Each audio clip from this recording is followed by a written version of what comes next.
Les amis, je recommence un petit peu. Il y a 6 parachutes pour Yaakov, 2,5 pour Abraham et 2,5 pour Yitzhak. Et Abraham Avinu, il avait 75 ans. Pour Noah, on a un résumé de sa vie. Tel fils a donné, s'est marié avec tel et tel avec tel, jusqu'à qu'il a donné Noah. Mais Abraham, c'est écrit Vayomer Hashem el Abraham, lech lecha me'artzecha. C'est tout. On ne connaît que le nom de son père.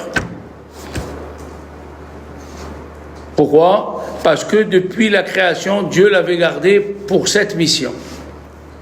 Il n'y a pas écrit Bebare'am, quand Dieu les a créés, le ciel et la terre, il y a écrit Behi Bare'am. Behi Bare'am, ça fait Behi Bare'am, ça fait le mot Abraham. Behi Bare'am. Ça veut dire Dieu, déjà dans la création, il avait gardé Abraham de côté pour l'amener dans ce monde. Et chacun de nous ici, chacun de nous, il a été choisi par Dieu. On dit dans la prière le matin, Umasata et levavo neeman lefanecha. Tu as trouvé son cœur fidèle. Abraham Avinu était fidèle à Dieu dans tout. D'accord? Alors, on ne dit pas sur Adam Arishon. On ne dit pas Magen Adam Arishon dans la Hamida. Baruch Hashem Magen Abraham. On ne dit pas Adam Arishon. On ne dit pas Magen Noah. On ne dit pas Magen Lemer. Oui. Il y avait des tzadikim, mais pas comme Abraham Avinu. D'accord? Alors pourquoi on dit Abraham Avinu? Alors tu vas me dire, notre père. Ça ne suffit pas, ça c'est pour les petits-enfants. D'accord?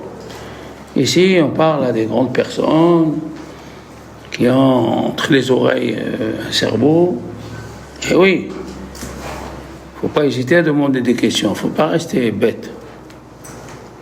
Alors, Rabbi Chaim Volozhin, qui était un très grand rabbin, qui était en 1750 avec le Grand Devina. Le Grand Devina, c'était une lumière que Dieu a envoyée sur terre. À 15 ans, il connaissait toute la Torah. Et il pouvait te dire dans quel mot tu es dans la Torah. Oui, tu t'appelles tel, fils de tel, il te le sort dans la Torah. Ça veut dire qu'il faut avoir toute la Torah devant, il faut être un génie. Il a fait découvrir des choses que personne avant lui. Alors son élève, il était grand, Rabbi Chaim Volozhin. Il a dit, il a écrit, il y a 10 générations, c'est écrit dans le Pirkei Avot, il y a 10 générations de Adam jusqu'à Noah. Et après, il y a 10 générations de Noah jusqu'à Abraham Avinu. D'accord? Asara Dorot. Minoah et Ad Abraham. Il y a 10 générations de Noah jusqu'à Abraham. Asara Nisionot. 10 épreuves, Nitnasa Abraham Avinu. Il a eu Abraham Avinu. Donc on dit, je répète, il y a 10 générations de Noé, de Adam jusqu'à Noé, de Noé jusqu'à Abraham. Et après il y a écrit 10 épreuves, il a été éprouvé Abraham Avinu. Pourquoi ici c'est écrit Avinu? Pourquoi pas au début? Qu'est-ce que vous dites, vous? Au début, c'est écrit 10 générations de Adam jusqu'à Noah. Après, c'est écrit 10 générations de Noah jusqu'à Abraham. Après, c'est écrit 10 épreuves, il a eu Abraham Avinu. Est-ce qu'il a passé les 10 épreuves? Tu as tout compris. Rabbi Chaim Volozhin, de la ville de Volozh, il a dit quand il s'appelle Avinu quand il a passé les épreuves. D'accord? Comment vous appelez madame? Gisèle. Gisèle, quand on a passé les épreuves et on a tenu, on a un autre nom. Il s'appelle Abraham Avinu. Avant les épreuves, tu es quelconque ou rien. Quand est-ce qu'on devient quelqu'un? Après une épreuve. Après les épreuves. Abraham Avinu, il a eu 10. D'accord? Il a été converti quand? À Ur-Kasdim, dans la fournaise de Kasdim. Dans la fournaise. C'est quoi se convertir? Bien parlé Madame Alouche à l'époque. C'est arrêter de croire dans la Vodazara. Mais nous on parle ici comme ça les enfants. La Vodazara d'avant, Dieu il avait donné la force aux idoles de parler. Tu t'approchais devant l'idole, tu dis Lana, tu as 16 ans, tu as 18 ans, et ta mère elle s'appelle comme ça, et hier tu as mangé ça. Oui. Dieu avait donné au mal la force d'induire en erreur les Juifs et tout le monde. Pas comme maintenant. Tu as compris, Madame Alouche? Ils n'ont pas à Vodazara. C'est parce que dans le deuxième temple, les rabbins, ils ont prié pour que Dieu, il élimine le Yetzer Hara, le mauvais penchant, pour aller à l'église. Est-ce que aujourd'hui, est-ce que ça nous dit quelque chose d'aller à une église, voir des statues? Ça ne nous dit pas. Mais il faut savoir qu'à l'époque, au temps du premier temple et du deuxième temple, Dieu avait donné la force aux prêtres des Goïm de faire parler un animal, de faire parler. Mais il avait donné la force aux prophètes. Chez les prophètes, tu trouvais 10 fois plus. Le prophète, il te disait aussi, tu t'appelles comme ça et comme ci, et tu es venu dans ce monde pour arranger ça, et tu es de tel monde. Donc Abraham Avinu, il était déjà réservé. Behi Baream. Et alors, après ces 10 épreuves, qu'est-ce qui se passe? Nous avons un passouk dans le roi Salomon. Mitalech betumo tzadik, mitalech betumo tzadik, j'explique en français, quelqu'un qui marche avec Dieu innocemment, c'est injuste. Ashrei banav aharav, heureux ses enfants après lui. Mitalech betumo tzadik, ashrei banav aharav. J'explique. Les parents, dans la Torah, donnent à leurs enfants un héritage génétique de bonne qualité. Par exemple, nous savons que chez les Juifs, nous avons 3 qualités qui viennent d'Abraham Avinu. 3 qualités. Gimel, Gomle Hasadim. On aime faire du bien.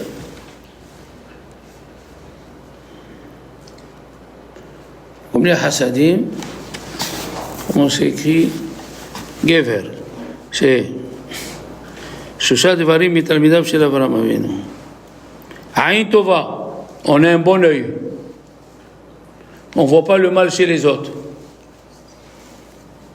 Ah, tu viens avec des diamants, des trucs. Ah, on dit pas, tu as tout ça, non? Aïn Tova. Nefesh Shefala. C'est quoi Nefesh Shefala? On se suffit de ce qu'on a. C'est pas évident, hein? Car aujourd'hui, la course, c'est pour le matériel. Aujourd'hui, j'ai jamais vu quelqu'un, enfin si vous avez vu ça, quelqu'un, qu'on lui propose 5 000 euros par mois et 2 000 euros, elle dit non, je préfère 2 000 euros. Hein, Gisèle, ça n'existe pas, ça. Eh non. Mais chez les enfants d'Abraham, oui. Ils préfèrent 2 000 euros avec son Shabbat, ses fêtes, sa synagogue, ses cours avec ses rabbins. Et il s'élève, il élève son âme. Ça, c'est les 3 midot, les 3 qualités qu'il avait Avraham Avinu. Et ça, on les a par héritage de nos ancêtres. On n'a pas fait d'effort. Mais bien sûr, il faut les développer. Il faut faire une bonne action tous les jours. Un chesed. Chesed, c'est une bonne action. Une pièce dans une petite tzedaka, une bonne parole à quelqu'un, un psaume de Tehillim pour les malades. Nous, les Juifs, on est généreux. Donc, quand est-ce qu'on appelle Avinu, tu as dit, après, les 10 Hébreux. Oui.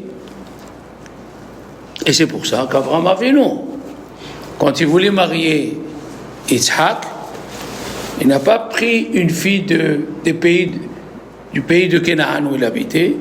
Il est parti prendre une fille de la maison de sa famille qui habitait à Urkazim. Oui, à Naharaï. Pourquoi? Parce que sa famille, elle avait des bonnes qualités. Ah, le frère de Rivka faisait de l'idolâtrie. L'idolâtrie, c'est dans la tête. Mais les bonnes qualités, c'est dans le corps. Quand il est venu, Eliezer, pour chercher une femme pour Yitzhak, il savait que Eliezer était l'esclave d'Abraham et qu'ils ne font pas d'idolâtrie. Et il lui a dit, j'ai vidé la maison. Tu as vidé la maison de quoi? Tu reçois quelqu'un, tu dis, j'ai vidé la maison, tu peux rentrer. Tu as vidé la maison de quoi? Il a vidé des statues. D'accord? Il y avait plein de statues. Il a vidé. Si vraiment tu croyais dans la Avodah Zarah, on ne vide pas une statue. D'accord? Donc, la famille d'Avraham Avinu avait des bonnes qualités. Et c'est d'ailleurs ce qu'elle a fait Rivka. La qualité suprême de Rivka, c'est la générosité. Elle voit un bonhomme de 2 mètres, plus grand que moi, qui fait 130 kilos. Il s'assoit devant un puits. Et alors? Et je fais cette épreuve chaque année. Je ne vous l'ai pas fait à vous, parce que je ne sais pas. Mais chaque année, je le fais en classe, Julien. Je mets un verre d'eau, je m'assois, et je dis à un élève, Ruben, viens me donner le verre d'eau dans ma main. Le verre, il est là. Alors, il y a 2 solutions. Ou le Rav Shalom, il est tapé. Pas d'autre mot, hein. Le verre, il est là, prends-le. Oui. Ou il vient, il me le donne. Il ne pose pas de questions. Eh bien, Eliezer, il a voulu voir chez Rivka, est-ce qu'elle descend d'Avraham Avinu ou pas, si c'est la vraie famille? Parce que quand on aime faire du bien, on ne demande pas de questions. C'est très fort, attention. Imagine-toi, tu distribues des petits pains, un chacun. Et tu m'as donné. Et je te dis, donne-moi encore. La réponse est, mais je vous ai donné? Non. Je vous donne le mien. Hein? Je vous donne le mien. Chez Avraham Avinu, la famille d'Avraham ne pose pas de questions quand elle doit faire du bien. C'est pas facile. C'est pas facile. Un bonhomme de 2 mètres, une fille de 3 ans, le puits il est là, et il lui dit donne-moi un verre d'eau. Tu amènes cet homme-là chez Freud, il lui fait la psychanalyse, il lui a dit tu es fou, il faut rentrer à la Timone. Ben oui. Vous avez déjà fait ça entre vous deux? Tu as ton coca, il est ouvert et tu dis à ta copine, tiens, prends le coca, mets-le-moi dans la bouche. Fais pas ça, elle va te dire, fais pas ça. Eh bien, c'est ça l'amitié.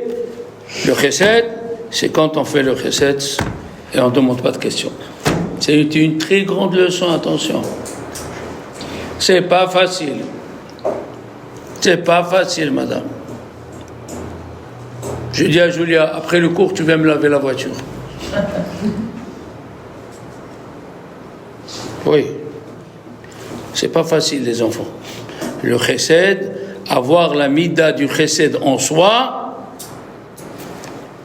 La mère de Julia, peut-être. Pas Julia.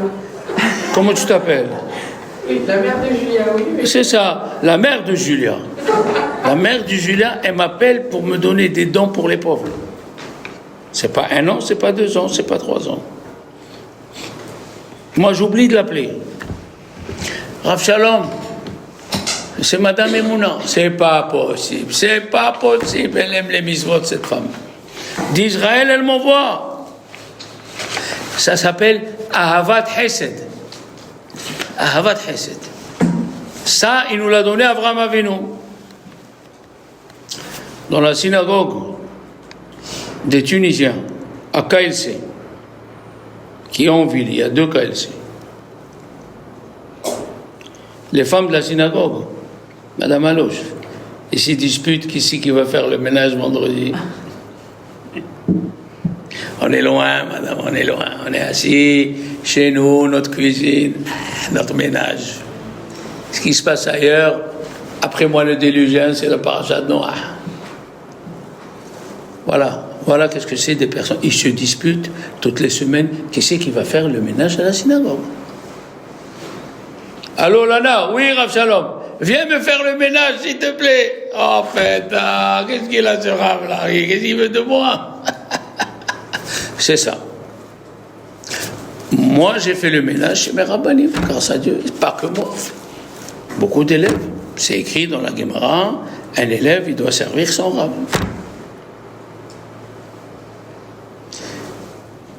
Et ça vient d'Avraham Avinu.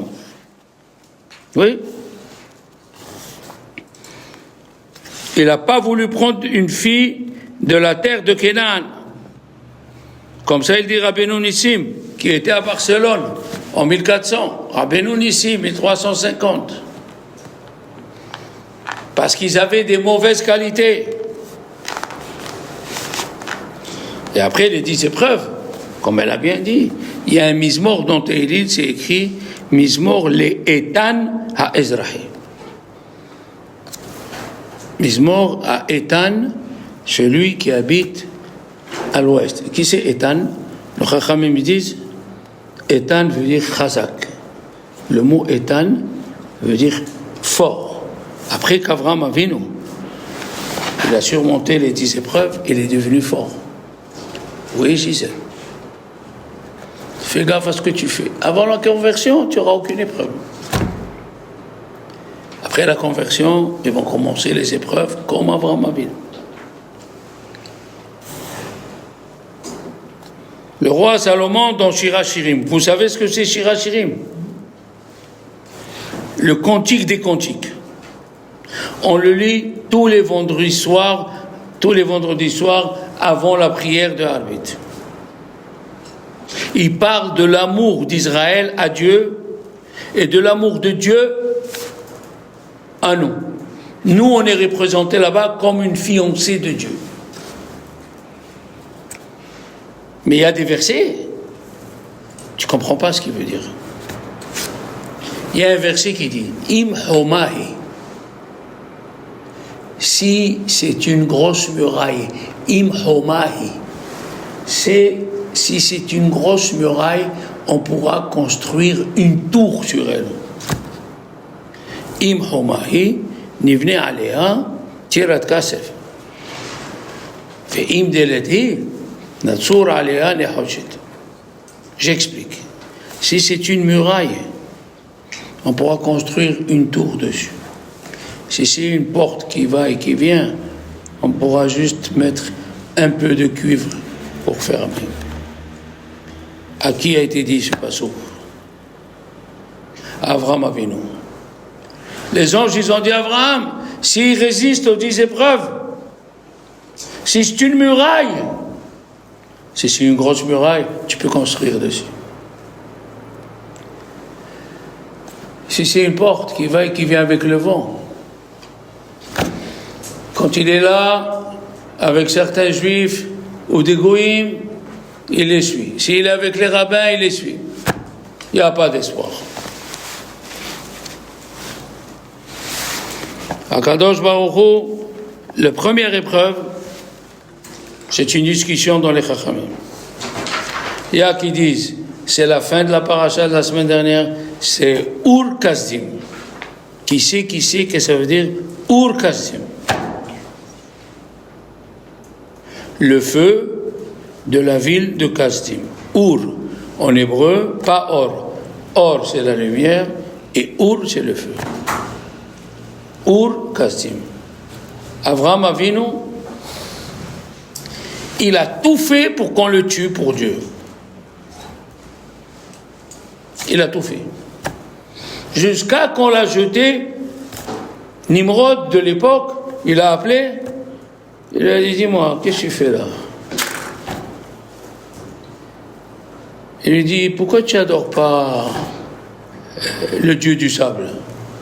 Il a dit, le vent, il est plus fort.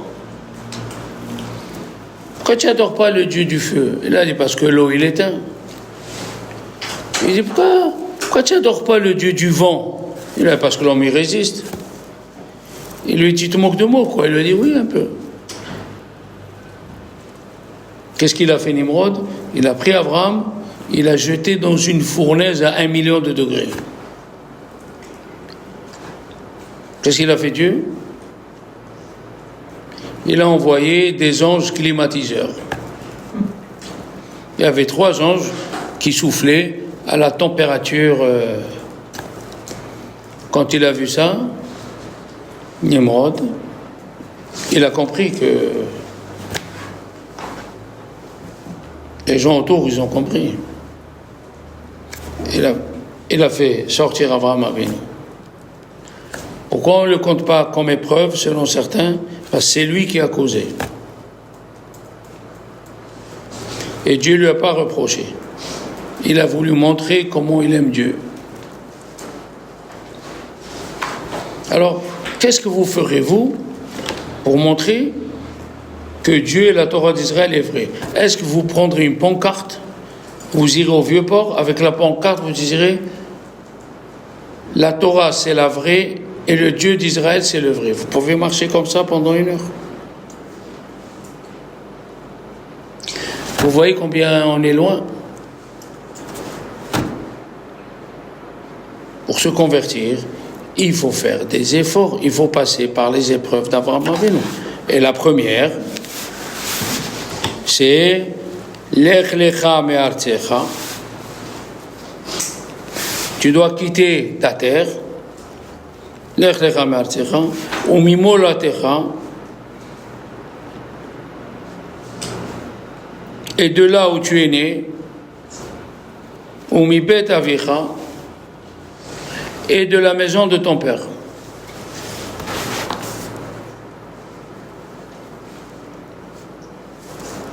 Alors, au début c'est écrit Vayomer Hashem el Abraham. Vayomer veut dire il a dit. Quand il y a écrit Vayomer, c'est un langage de gentillesse. Et à la fin c'est écrit Vayomer Elav Hashem, Vayelech Avram, Avram est parti, Kacher Diber Elav Hashem. Avram est parti comme Dieu lui a dit.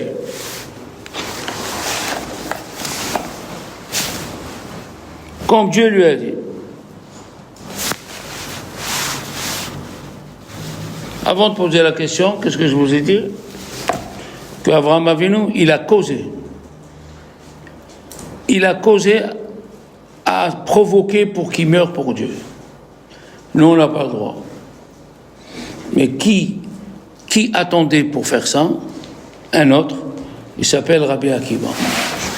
Rabbi Akiva, on l'a pris, il faisait le schéma, et les élèves lui ont dit, mais toi tu connais la Kabbalah, tu connais tout. Avec un mot, tu peux détruire tous les Romains qui sont là. Il a dit non. Toute ma vie, j'ai attendu ce moment-là. Qu'est-ce que ça veut dire toute ma vie, j'ai attendu ce moment-là? toute ma vie, j'ai attendu pour mourir pour Dieu. Et maintenant que c'est venu, vous voulez que je parle de la Kabbalah, que ça n'arrive pas, je veux mourir pour Dieu. Et Rabbi Akiva, c'était un converti, il descendait des convertis. Il faut penser, est-ce qu'on est prêt à mourir pour Dieu? Il y avait un autre qui était dans la ville de Vilna. Il s'appelle Potocki. On a parlé de lui. C'était le fils d'un archevêque. Il a écouté comment on étudiait la Torah. Il s'est converti et il s'est sauvé à Paris. Je vous parle ça en 1745. Attention. Il est revenu à Vilna. Et il y a des Juifs qui l'ont reconnu. Et on dit, ah, Potocki, il est là. Le père était archevêque. Ils l'ont attrapé. Et le père, il lui a dit, je te donne des milliards. Il lui a montré des champs pleins d'or et d'argent. Il lui a dit, non, tout ça, c'est du faux. Ils l'ont torturé. Comme pendant l'Inquisition, les catholiques ont torturé les Juifs. À Vilna, ils ont torturé Potocki.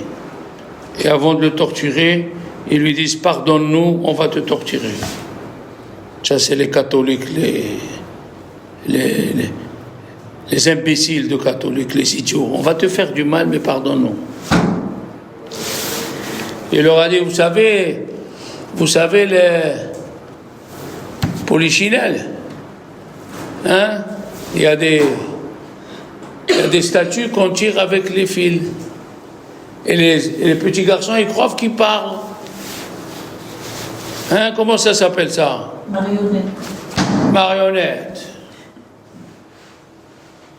Il a dit, vous êtes des marionnettes entre les mains de Dieu. Qu'est-ce qu'on raconte? Le grand de Vilna, il est venu le voir à la prison. Il lui a dit, j'ai demandé la permission à Dieu, je peux te sauver, je connais les noms saints de Dieu, je te fais un tunnel, tu sors complètement de Vilna et tu retournes à Paris. Il a dit non. Je me suis converti pour mourir pour Dieu. Alors, est-ce qu'on est prêt, nous, à faire ça, pour la conversion? Est-ce qu'on se convertit pour un intérêt ou parce qu'on est convaincu à l'intérieur que c'est ça la vérité? Ils l'ont brûlé. Il a fait le schéma et l'ont brûlé. Et le grand de Vilna a dit, quand je meurs, vous m'enterrez à côté de lui. Et à Vilna, dans l'ancien cimetière, il y a la tombe du grand de Vilna, et la tombe, c'est écrit Ger Tzedek, le vrai converti, Potocki.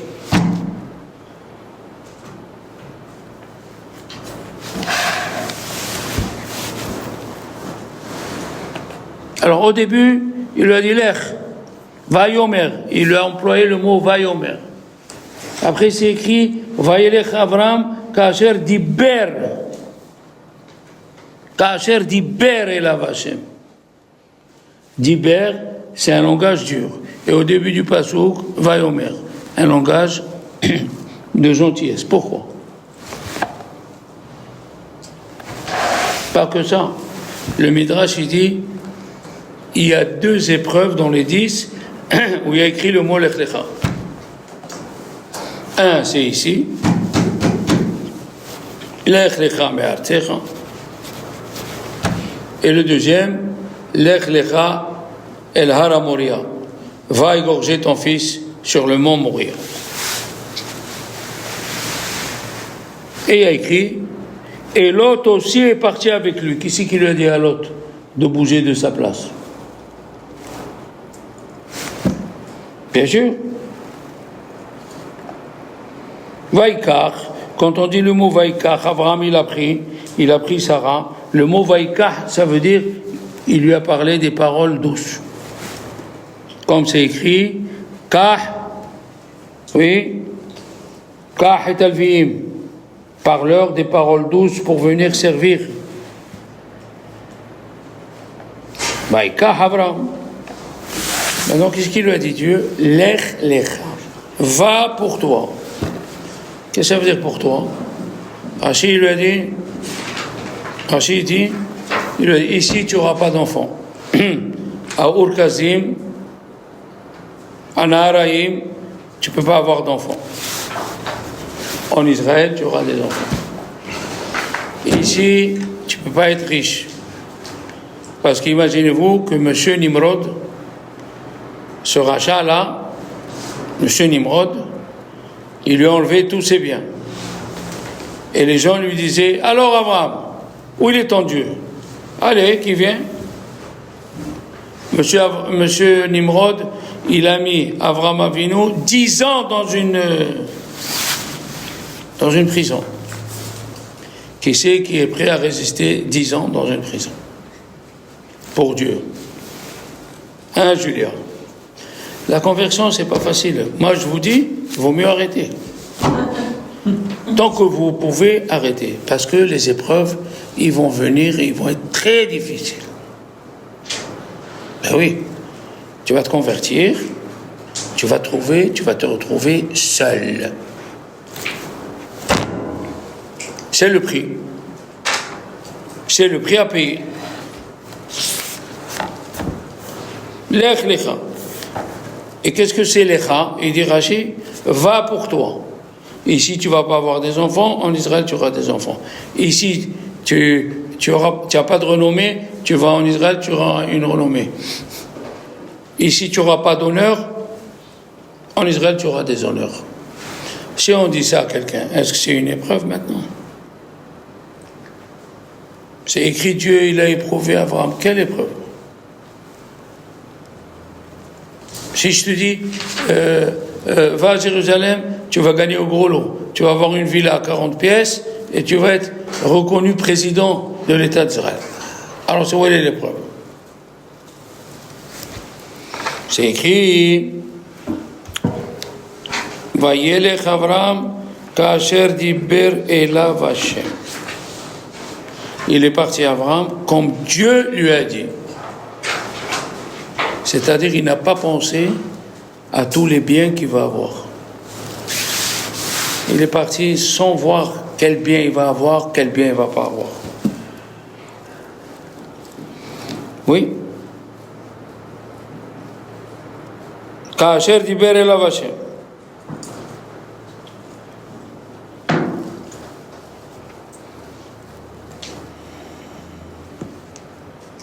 Alors, vous devez savoir, quand on s'en va, il y a deux façons de partir. Il y a, on va prendre le plus difficile, partir complètement. Tu quittes Marseille,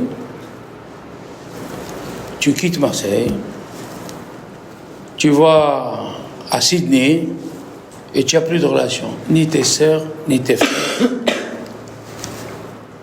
Tu te convertis et on dit en français, tu coupes les ponts. Rien à faire. Dieu l'a dit à Abraham, tu veux te convertir, il faut quitter ta ville, il faut quitter ton pays, ta ville et la maison de ton père. Normalement, c'est le contraire, non? Ton pays, ta ville et la maison de ton père. Quand on quitte, on sort de la maison d'abord. Tu vas quitter la maison de ton père, ta ville et ton pays. La vraie conversion, les enfants, tu dois tout couper. Tu dois avoir, c'est fini, aucune relation avec le passé. Si tu veux bien te convertir. Ici, à Marseille, il y a à peu près 18 ans, le rabbin Waknin, il m'a appelé, on a converti une femme qui avait 2 enfants déjà avec un non-juif. On l'a converti, on l'a averti. Il faut que tu saches que les 2 premiers enfants ne sont plus les tiens. Quoi? Quand tu vas te convertir, Tu n'as plus de relation avec eux. C'est pas possible ce que vous me dites. C'est possible, c'est comme ça la conversion. Ton père, ta mère, ton frère, ta soeur, tes enfants, on coupe les ponts. Tu es une nouvelle âme. Elle a laissé échapper de sa bouche. Ah non, moi je suis attaché. Elle s'est mariée avec un juif. Elle a eu 3 enfants. Et ça fait 4 ans qu'elle est divorcée avec ce juif. À cause de quoi? À cause de son passé. Elle est encore attachée à son père, à sa mère et aux 2 enfants goy qu'elle avait avant. Une conversion, c'est une coupure. Il y a qui quittent leur endroit, mais ils sont encore attachés au passé. Allô, Tata Oliviette? Allô, mon frère? Allô? Il est encore attaché avec sa famille. Ça ne va pas réussir. C'est pas que ça ne va pas réussir, ça ne réussira pas. Une conversion, il faut se détacher. C'est pas facile, mais c'est le prix à payer. C'est le prix à payer pour s'appeler la fille de Dieu ou le fils de Dieu. Au consistoire, on convertit. Avant de convertir, on dit à la femme, tu ne vas pas te marier avec ton compagnon. Mais c'est le père de tes enfants. Quels enfants? Tu les as eus avant la conversion. Ce n'est pas tes enfants. La maman est choquée. Ce n'est pas tes enfants. Et le monsieur avec qui tu vis, on ne va pas te marier avec lui.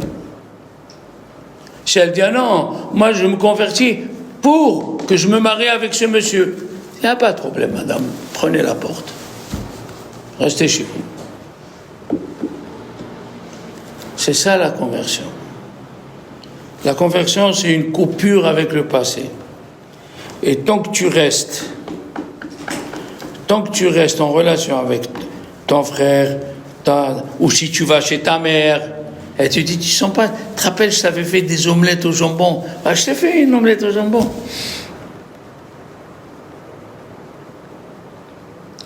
C'est pas facile la conversion. Maintenant je vous ai parlé d'un goy qui veut se convertir. Maintenant je vais vous parler d'un juif. Un juif qui veut devenir rabbin, il doit couper avec sa famille. C'est pas possible. Tu veux devenir rabbin tout en restant chez ta mère, elle a le foulard, ton père c'est un rabbin, mais elle te fait l'omelette à la saucisse de Strasbourg, elle te fait la dafina Shabbat, c'est pas ça, tu peux pas devenir rabbin. Pour monter, il faut couper avec le passé et il faut souffrir pour Dieu. On ne peut pas être rabbin avec une cuillère d'argent dans la bouche, c'est impossible. Tous les grands rabbins d'Israël. Rabbi Ovadia Yosef le premier, il avait 11 enfants, il habitait dans une cave à 2 pièces, qu'il n'avait pas l'argent pour allumer la lumière, et il lisait les livres à la lumière de la rue. Oui, ça existe des gens comme ça. Il gagnait 5 euros par jour, 2,50 €, 2 € pour acheter une baguette, le matin une baguette, le soir, 50 centimes pour donner à un pauvre et 2,50 € pour payer le gardien du Beth Midrash qui le laisse rentrer pour étudier la Torah chez Shemaya et Avtalon. Est-ce que vous serez prête à donner 50 € par cours? Moi, je vous dis les choses comme ils sont. Il ne faut pas que vous étonnez. On veut voir jusqu'à quel degré. Il y a des femmes à Marseille, parmi eux, il y a ma femme, qui s'occupe de convertis, c'est 50 € l'heure. Tu as pas? Ah, j'ai pas. Alors, il n'y a pas de problème. Bon, au consistoire. Il n'y a pas, j'ai pas. Moi, j'ai demandé à mon Rav, qui était très fort, Rav Haïfit aussi, Shalita, je vais étudier avec vous le matin. Il m'a dit, j'ai pas le temps. Il m'a dit, à 5h30 le matin, je vous parle en 1973, hein. Il m'a dit 5h30 le matin et 5 francs par semaine. J'avais rien. J'ai dit au Rav Rumi, s'il vous plaît, je peux faire la vaisselle de la yeshiva, vous me donnez 5 francs par semaine. Il a dit, oui, mon fils. Tous les matins, je suis levé à 5h30, j'allais, j'étudiais, j'écrivais. À la fin de la semaine, je lui ai amené les 5 francs. Il m'a dit, non, mon fils, je voulais voir jusqu'où tu as l'amour de la Torah. Quelle leçon!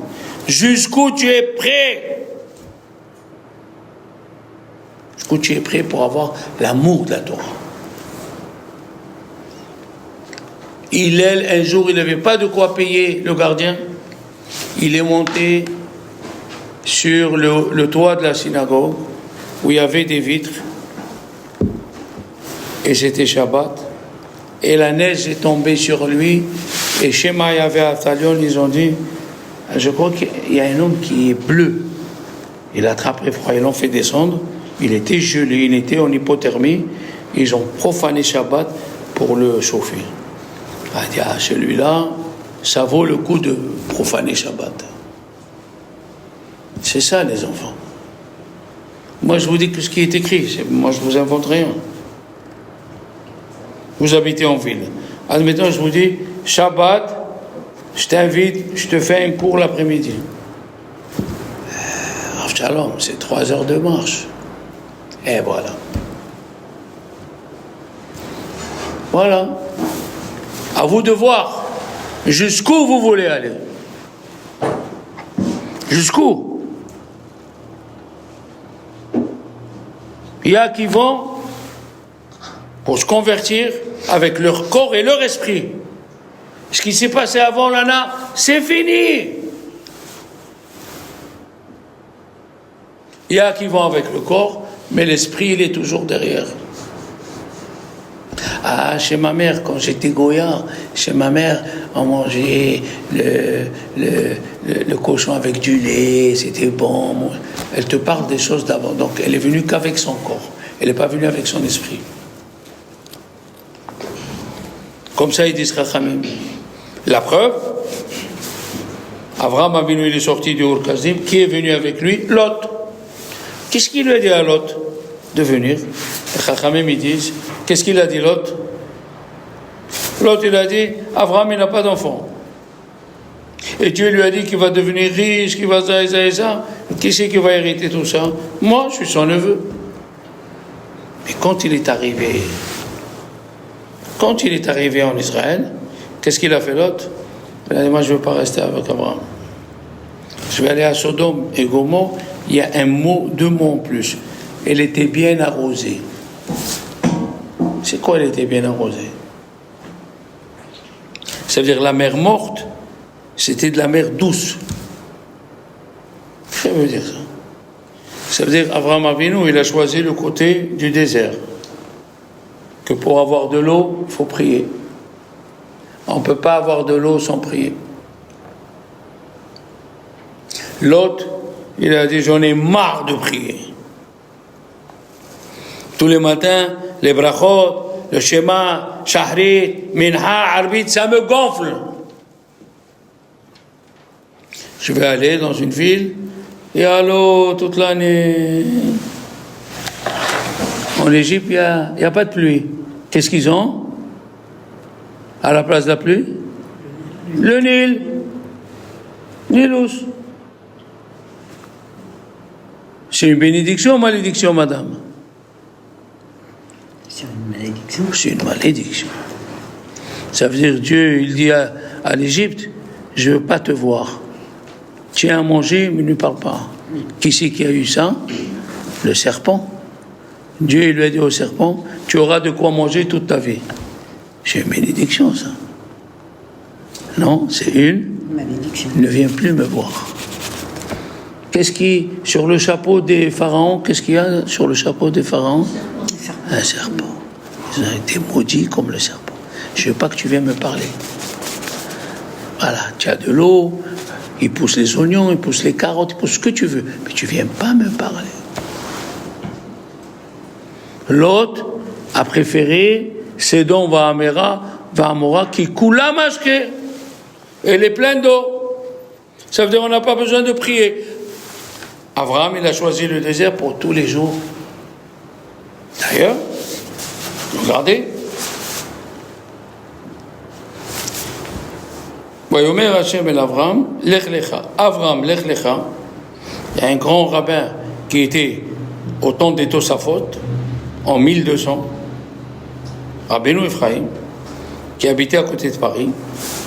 Il a dit, Avram, lech lecha, la valeur numérique, 343. Avram, lech lecha, la valeur numérique, 343. La pluie, en hébreu, comment elle s'appelle? Geshem. Geshem, la valeur numérique, 343. Dieu lui a dit à Abraham, tu vas aller dans un pays où il faut prier pour avoir la pluie.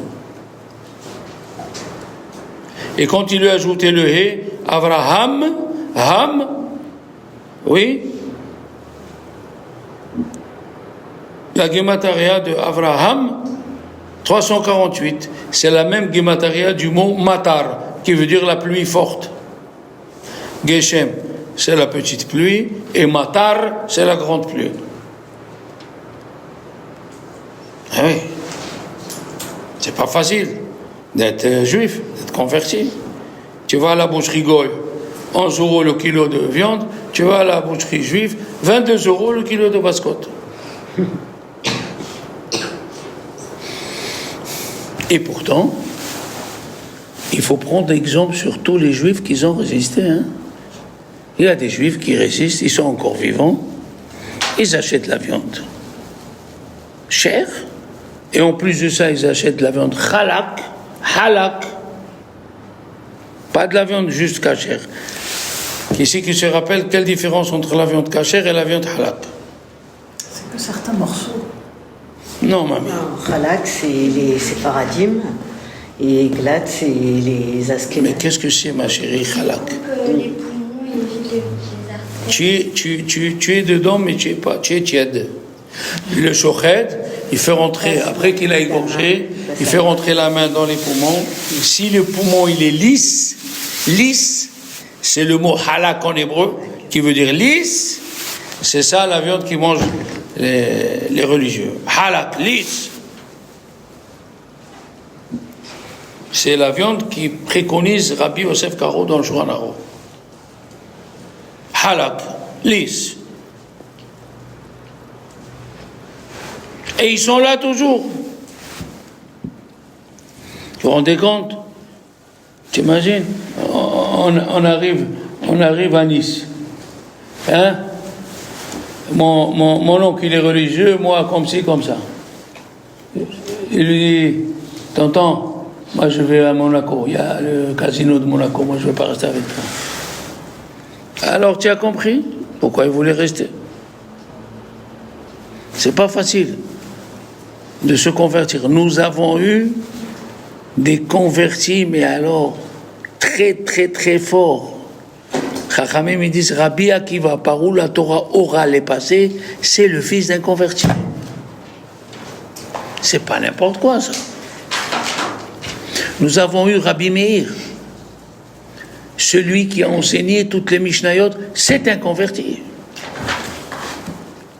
Nous avons eu Shemaya et Avtalion, qui ont enseigné la Torah à Hillel. 2 siècles avant la destruction du temple, Shemaya et Avtalion, ils ont enseigné à Hillel, c'était des rabbins convertis. Il y a des convertis qui ont dépassé les juifs. Il y a des convertis, Madame Anouche, ils ont choisi la L2 pour aller au casino de Monaco. Ça, on est juste à la préface du cours. On continuera la semaine prochaine, si Dieu veut. Voilà.